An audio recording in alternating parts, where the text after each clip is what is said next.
Building બનાવવામાં કોઈકનો કોઈ કોન્ટ્રાક્ટરોએ કંઈક ખામી રાખી હશે, એના કારણે હોસ્ટેલ બિલ્ડિંગ સાવ જર્જરિત થઈ ગયું છે. હોસ્ટેલ બિલ્ડિંગમાં પેલા કૂતરાથી માંડીને બલાડાથી માંડીને જંગલી પશુઓ અંદર રહે એ પ્રકારનું આખો વાતાવરણ, આસપાસ બધું ઘાસ ઉગી નીકળ્યું.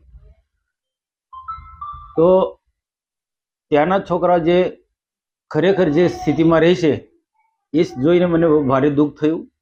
રસોઈ પણ નથી, ગૃહપતિ પણ નથી અને પૂરતા શિક્ષકો પણ નથી. આ બાબતે મેં ગુજરાતના માનનીય મુખ્યમંત્રી ભૂપેન્દ્રભાઈ પટેલ સાહેબને, શિક્ષણ મંત્રી ડૉક્ટર કુબેરભાઈ ઢિંડોર સાહેબને પત્ર લખ્યો છે. ઉદ્દેશ્ય જે છે એ છોકરાનું સારું ઘડતર થાય, એને સારો ખોરાક મળે, સારું શિક્ષણ મળે, તે ઉદ્દેશ્ય પૂર્ણ થતો નથી. અમારી તમામ માહિતીથી અપડેટ રહેવા માટે જોડાયેલા રહો S9 ન્યૂઝ સાથે.